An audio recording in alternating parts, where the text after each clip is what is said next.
ജിബിൻ, തിരുവനന്തപുരത്ത് അവിടെ UDF-ന്റെ യോഗം നടക്കുന്നു. ഏറ്റവും പ്രധാനപ്പെട്ട നിർണായകമായ ചർച്ചകൾ ആ യോഗത്തിൽ നടക്കുന്നുണ്ടെന്നാണ്. മന്ത്രിസഭാ രൂപീകരണം തന്നെയാണ് പ്രധാനപ്പെട്ട അജണ്ട. ഏതൊക്കെ നേതാക്കൾ ആ യോഗത്തിൽ പങ്കെടുക്കുന്നുണ്ട്? പ്രജിൻ, അത് തന്നെയാണ്. മന്ത്രിസഭാ രൂപീകരണ ചർച്ചകൾക്കായാണ് ഇപ്പോൾ UDF-ന്റെ യോഗം കന്റോൺമെന്റ് ഹൗസിൽ ചേർന്നുകൊണ്ടിരിക്കുന്നത്. ഈ യോഗത്തിനിടയിൽ നിന്നാണ് മുഖ്യമന്ത്രി VD സതീശൻ അദ്ദേഹത്തെ കാണാൻ വന്നവരെ അഭിസംബോധന ചെയ്ത് സംസാരിക്കുന്നതിന് വേണ്ടി അല്പസമയം മുമ്പ് പുറത്തേക്ക് വന്നത്. അദ്ദേഹം കൂടി ഇപ്പോൾ അകത്തേക്ക് കയറുന്നതോടുകൂടി ഈ UDF-ന്റെ യോഗം വീണ്ടും പുനരാരംഭിക്കും. എന്തായാലും നിർണായകമായി മന്ത്രിസഭാ രൂപീകരണവുമായി ബന്ധപ്പെട്ട മന്ത്രിസഭാ ചർച്ചകൾ, ആരൊക്കെയാണ് മന്ത്രിസ്ഥാനങ്ങളിലേക്ക് വരിക, ഏതൊക്കെ ഘടകകക്ഷികൾക്ക് ഏതൊക്കെ വകുപ്പുകളാണ്, കോൺഗ്രസിന്റെ മന്ത്രിമാർക്ക് ഏതൊക്കെ വകുപ്പുകളാണ്, അത്തരം കാര്യങ്ങൾ ചർച്ച ചെയ്യുന്നതിന് വേണ്ടിയിട്ടുള്ള UDF-ന്റെ യോഗമാണ് ഇപ്പോൾ കന്റോൺമെന്റ് ഹൗസിൽ പുരോഗമിച്ചുകൊണ്ടിരിക്കുന്നത്.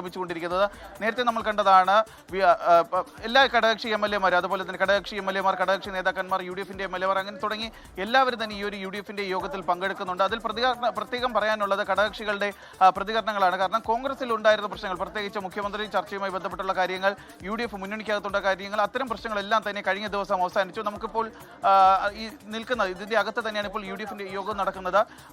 UDF-ന്റെ അകത്തുണ്ടായിരുന്ന പ്രശ്നങ്ങളെല്ലാം തന്നെ കഴിഞ്ഞ ഒരു ദിവസം കൊണ്ട് അവസാനിച്ചിട്ടുണ്ട്. 11 ദിവസം എടുത്തു മുഖ്യമന്ത്രിയെ തീരുമാനിക്കാൻ എന്നുള്ള ഒരു കാര്യം, അത് കഴിഞ്ഞ ദിവസത്തോടു കൂടി അവസാനിച്ചിട്ടുണ്ട്. പക്ഷേ നമുക്കിപ്പോൾ ഈ UDF യോഗത്തിന്റെ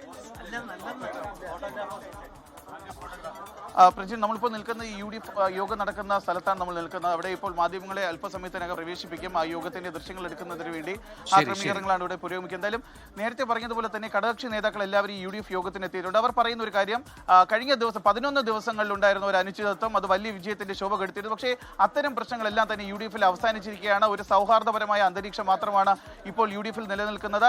ഇന്ന് നടക്കുന്ന ഈ UDF യോഗത്തിലും ചർച്ചകളും സൗഹാർദ്ദപരമായി തന്നെ മുന്നോട്ട് പോകുമെന്ന് തന്നെയാണ് എല്ലാവരും പ്രതീക്ഷിക്കുന്നത്. കാരണം UDF-ൽ ഇപ്പോൾ മറ്റു പ്രശ്നങ്ങളില്ല. കൃത്യമായി തന്നെ ഏതൊക്കെ ഘടകകക്ഷികൾക്ക് ഏതൊക്കെ സീറ്റാണെന്നുള്ള കാര്യത്തിൽ ഏകദേശം ഒരു തീരുമാനത്തിലേക്ക് എത്തിയിട്ടുണ്ട്. തിങ്കളാഴ്ച സത്യപ്രതിജ്ഞ ചെയ്യുമ്പോൾ എല്ലാ മന്ത്രിമാരും ഒരുമിച്ച് സത്യപ്രതിജ്ഞ ചെയ്യണമെന്നുള്ളതാണ് നിയുക്ത മുഖ്യമന്ത്രിയുടെ ആഗ്രഹം. അതനുസരിച്ചുള്ള ക്രമീകരണങ്ങളാണ് ഇന്നത്തെ ഈ യോഗത്തിൽ തീരുമാനിക്കുക. ഇതിലിപ്പോൾ കേരള കോൺഗ്രസ് PJ ജോസഫ് വിഭാഗം മാത്രമാണ് അവർക്ക് 2 മന്ത്രിസ്ഥാനങ്ങൾ വേണമെന്നുള്ള ഒരു ആവശ്യം ഇന്ന് നടക്കുന്ന യോഗത്തിൽ ഉന്നയിക്കുമെന്നുള്ള ഒരു കാര്യം പറഞ്ഞിട്ടുള്ളത്. മറ്റെല്ലാവരും തന്നെ നേരത്തെ RSP പ്രതിനിധീകരിച്ചുകൊണ്ട് ഷിബു ബേബി ജോണൊക്കെ സംസാരിച്ചിരുന്നു. അവർക്കും അത്തരത്തിലുള്ള പ്രശ്നങ്ങളില്ല. പക്ഷേ NK പ്രേമചന്ദ്രൻ മാത്രമാണ്. കാരണം കഴിഞ്ഞ മന്ത്രിസഭയിൽ അവസാന UDF-ന്റെ യോഗം അവിടെ നടക്കുകയാണ്. ഘടകകക്ഷികൾ ഉൾപ്പെടെ യോഗത്തിന് എത്തിയിട്ടുണ്ട്. ഇനിയിപ്പോൾ മന്ത്രിസഭാ രൂപീകരണ ചർച്ചകൾ തന്നെയാണ് നടക്കേണ്ടത്. വിവരങ്ങളാണ് ജിബിൻ JB നൽകിയത്.